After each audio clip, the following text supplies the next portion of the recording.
ಪ್ರಿಯ ನಿರೀಕ್ಷಕರೇ, ನಮಸ್ಕಾರ. ಬೀರ್ಬಲ್ನ ವಿಶೇಷ ಕಾರ್ಯಕ್ರಮಕ್ಕೆ ಆತ್ಮೀಯವಾದ ಸ್ವಾಗತ. ಕೋರ್ಟ್ಗೆ ಹೋಗ್ತಿ, ಆದ್ರೆ ನಿನ್ನ ತೀರ್ಮಾನ ಮೆಟ್ಲಲ್ಲಿ ನಾನು ಮಾಡ್ತೀನಿ. ಕೋರ್ಟ್ಗೆ ಹೋಗ್ತೀಯಾ? ಕಟ್ಟಕಟ್ಟೆಯಲ್ಲಿ ನಾನ್ ನೋಡ್ಕೊಳ್ತೀನಿ. ವೀಕ್ಷಕರೇ, ನಾವೆಲ್ಲ ಇವತ್ತು ಈ ತರಹ ಯೋಚನೆ ಮಾಡ್ತಾ ಇದ್ವಿ. ವಕ್ಫ್ ತಿದ್ದುಪಡಿ ಬಿಲ್ ವಿರುದ್ಧವಾಗಿ ಕೋರ್ಟ್ಗೆ ಹೋದವರಿಗೆ ಸರಿಯಾಗಿ ಮಂಗಳಾರತಿ ಆಗುತ್ತೆ ಅಂದ್ಕೊಂಡಿದ್ವಿ. ಆದ್ರೆ ಕಟ್ಟಕಟ್ಟೆಯಲ್ಲಿ ಏನೇನೋ ಆಗೋಯ್ತು. ಮೋದಿ ಸರ್ಕಾರಕ್ಕೆ ಒಂದಷ್ಟು ಸಿಹಿ, ಅದರ ಜೊತೆಗೆ ಸ್ವಲ್ಪ ಹುಳಿಯೂ ಕೂಡ ಸಿಕ್ತು. ಹಾಗಾದ್ರೆ ಏನಾಯ್ತು ಸುಪ್ರೀಂ ಕೋರ್ಟ್ನಲ್ಲಿ? ಡಿಟೇಲ್ ಆಗಿ ಚರ್ಚೆಯನ್ನು ಮಾಡೋಣ. ಭಾರತದ ಮುಖ್ಯ ನ್ಯಾಯಮೂರ್ತಿ ಸಂಜೀವ್ ಖನ್ನಾ ನೇತೃತ್ವದಲ್ಲಿ ನ್ಯಾಯಮೂರ್ತಿಗಳಾದಂತಹ ಸಂಜಯ್ ಕುಮಾರ್ ಮತ್ತು ಕೆ.ವಿ. ವಿಶ್ವನಾಥ್ ಅವರನ್ನು ಒಳಗೊಂಡಂತಹ ಸುಪ್ರೀಂ ಕೋರ್ಟ್ನ ಪೀಠ ವಕ್ಫ್ ತಿದ್ದುಪಡಿ ಬಿಲ್ ವಿರುದ್ಧ ಸಲ್ಲಿಸಿದ್ದಂತಹ ಅರ್ಜಿಯ ವಿಚಾರಣೆಯನ್ನು ಕೈಗೆತ್ತಿಕೊಳ್ತು. ಕಾಂಗ್ರೆಸ್, ದ್ರಾವಿಡ ಮುನೇತ್ರ ಕಳಗಂ, ಆಮ್ ಆದ್ಮಿ ಪಕ್ಷ, YSRCP, AIMIM ಸೇರಿದಂತೆ 70ಕ್ಕೂ ಹೆಚ್ಚು ಅರ್ಜಿಗಳನ್ನು ವಿಚಾರಣೆ ನಡೆಸಲಾಯಿತು.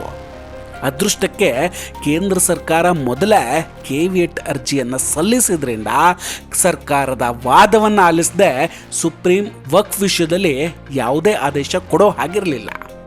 ಇನ್ನೊಂದು ಕಡೆ BJP ಸರ್ಕಾರ ಇರೋ ರಾಜ್ಯಗಳಾದ ಉತ್ತರ ಪ್ರದೇಶ, ಅಸ್ಸಾಂ, ಮಧ್ಯಪ್ರದೇಶ, ರಾಜಸ್ಥಾನ, ಛತ್ತೀಸ್ಗಢ ಈ ತಿದ್ದುಪಡಿಯನ್ನು ರದ್ದು ಮಾಡಿದರೆ ಏನೇನು ತೊಂದರೆ ಆಗುತ್ತೆ ಅನ್ನೋದನ್ನು ಸುಪ್ರೀಂ ಕೋರ್ಟ್ಗೆ ಅರ್ಜಿಯ ಮೂಲಕ ತಿಳಿಸಿ ಹೇಳಿತ್ತು.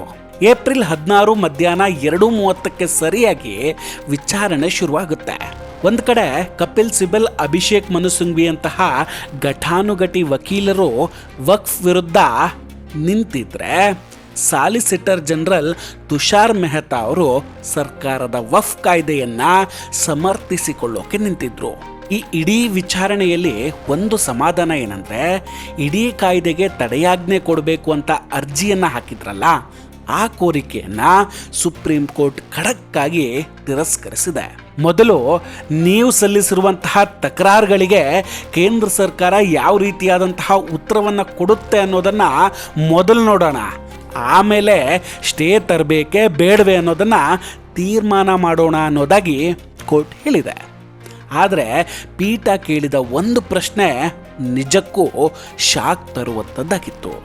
ವೀಕ್ಷಕರೇ, ವಕ್ಫ್ ತಿದ್ದುಪಡಿ ಕಾಯ್ದೆಯ ಪ್ರಕಾರ ಇನ್ಮುಂದೆ ವಕ್ಫ್ ಮಂಡಳಿಗಳಲ್ಲಿರುವಂತಹ 8 ಮಂದಿ ಸದಸ್ಯರಲ್ಲಿ 2 ಮುಸ್ಲಿಮೇತರರು ಇರ್ತಾರೆ. ಅಂದರೆ ಅವರು ಹಿಂದೂಗಳಾಗಿರಬಹುದು ಅಥವಾ ಕ್ರಿಶ್ಚಿಯನ್ರು ಕೂಡ ಆಗಿರಬಹುದು. ಇದು ಯಾಕಾಗಿ ಅಂತ ಸರ್ಕಾರಕ್ಕೆ ಕೋರ್ಟ್ ಪ್ರಶ್ನೆಯನ್ನು ಮಾಡಿದೆ.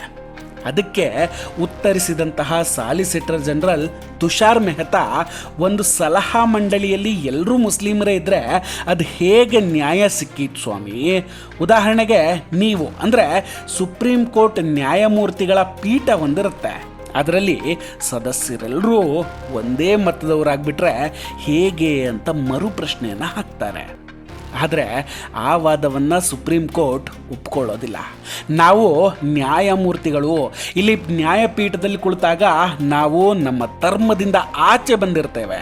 ನಮ್ಮ ಮುಂದಿರುವಂತಹ 2 ಪಾರ್ಟಿಗಳು ನಮಗೆ ಸಮಾನವಾಗಿ ಕಾಣುತ್ತೆ. ಯಾರ ಬಗ್ಗೆಯೂ ನಮಗೆ ಭೇದ ಭಾವ ಇರೋದಿಲ್ಲ. ನ್ಯಾಯಪೀಠಗಳನ್ನು ಸಾರ್ವಜನಿಕ ಟ್ರಸ್ಟ್ಗಳ ಮಂಡಳಿಗೂ ಹೋಲಿಕೆ ಮಾಡೋ ಹಾಗಿಲ್ಲ ಅಂತ ಹೇಳ್ತಾರೆ. ಜೊತೆಗೆ ಸುಪ್ರೀಂ ಕೋರ್ಟ್ನ ಪೀಠ ಒಂದು ಮಾತು ಹೇಳುತ್ತೆ, ಹಿಂದೂಗಳ ದೇವಸ್ಥಾನದ ಟ್ರಸ್ಟ್ನಲ್ಲೂ ಕೂಡ ಮುಸ್ಲಿಮೇತರನ್ನ ಸೇರಿಸ್ಕೊಳ್ತೀರಾ ಅಂತ. ನಿಜಕ್ಕೂ ಇದನ್ನು ಕೇಳಿದಾಗ ಶಾಕ್ ಆಯಿತು. ವಕ್ಫ್ ಬೋರ್ಡ್ ಹಾಗೂ ದೇವಸ್ಥಾನದ ಟ್ರಸ್ಟ್ ಒಂದೇ ಆಗೋದಕ್ಕೆ ಸಾಧ್ಯ ಇದೆಯಾ? ಅದಕ್ಕೆ ತುಷಾರ್ ಮೆಹ್ತಾ ಅವರು, ಇದು ಜಂಟಿ ಸಂಸದೀಯ ಸಮಿತಿಯಿಂದ ಪರಿಶೀಲನೆಗೊಂಡಿದೆ. ಮಸೂದೆಯ ಕರಡು ತಿದ್ದುವಾಗ 38 ಸಭೆಗಳಲ್ಲಿ ಚರ್ಚೆಗಳನ್ನು ನಡೆಸಲಾಗಿದೆ. ಮಸೂದೆ ರೂಪಿಸುವಾಗ ನಾನಾ ಸಂಸ್ಥೆಗಳಿಂದ ಪಡೆಯಲಾದ ಸುಮಾರು 98 ಲಕ್ಷ ಸಲಹೆಗಳನ್ನು ಇದರಲ್ಲಿ ಅಳವಡಿಸಿಕೊಳ್ಳಲಾಗಿದೆ. ಅದಾದ ನಂತರ ಇದನ್ನು ಲೋಕಸಭೆಯಲ್ಲಿ ಹಾಗೂ ರಾಜ್ಯಸಭೆಯಲ್ಲಿ ಮಂಡಿಸಿ ಅದಕ್ಕೆ ಒಪ್ಪಿಗೆಯನ್ನು ಪಡೆಯಲಾಗಿದೆ.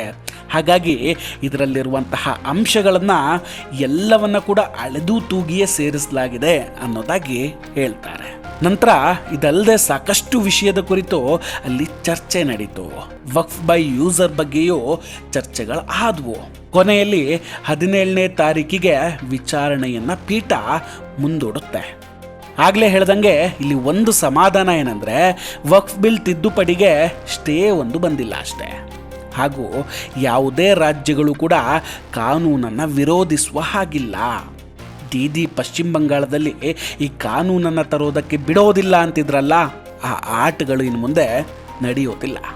ಯಾಕಂದರೆ ಈ ತಿದ್ದುಪಡಿ ಬಿಲ್ ಪಾರ್ಲಿಮೆಂಟಲ್ಲಿ ಪಾಸ್ ಆಗಿದೆ. ಸುಪ್ರೀಂ ಕೋರ್ಟ್ ಕೂಡ ಪಾರ್ಲಿಮೆಂಟ್ ನಿರ್ಧಾರವನ್ನೇ ಎತ್ತು ಹಿಡಿಯುವಂತಹ ಸಾಧ್ಯತೆಗಳೇ ಜಾಸ್ತಿ ಇದೆ. ಆದರೂ ಮೈಲಾರ್ಡ್, ಅದೊಂದು ಪ್ರಶ್ನೆ ನಿಜಕ್ಕೂ ಆಶ್ಚರ್ಯ ಆಗಿದೆ. ವೀಕ್ಷಕರೇ, ಸುಪ್ರೀಂ ಕೋರ್ಟ್ನಲ್ಲಿ ನಡೆದ ವಕ್ಫ್ ವಾದ ವಿವಾದದ ಬಗ್ಗೆ ನಿಮ್ಮ ಅಭಿಪ್ರಾಯ ಏನು? ದಯವಿಟ್ಟು ಕಮೆಂಟ್ ಮಾಡಿ ತಿಳಿಸಿ. ವಿಡಿಯೋ ಇಷ್ಟ ಆಗಿದ್ರೆ ಲೈಕ್ ಮಾಡಿ ಹಾಗೂ ಶೇರ್ ಮಾಡಿ. ಇನ್ನೂ ಕೂಡ ನಮ್ಮ ಬೀರ್ಬಲ್ ಚಾನಲನ್ನು ಸಬ್ಸ್ಕ್ರೈಬ್ ಮಾಡಿಲ್ಲ ಅಂದರೆ ದಯವಿಟ್ಟು ಸಬ್ಸ್ಕ್ರೈಬ್ ಮಾಡಿ ಹಾಗೂ ಬೆಲ್ ಐಕಾನನ್ನು ಕ್ಲಿಕ್ ಮಾಡಿ. ನಮಸ್ಕಾರ, ಟೇಕ್ ಕೇರ್ ಆ್ಯಂಡ್ ಬಾಯ್ ಬಾಯ್. ಮತ್ತೆ ಭೇಟಿಯಾಗೋಣ.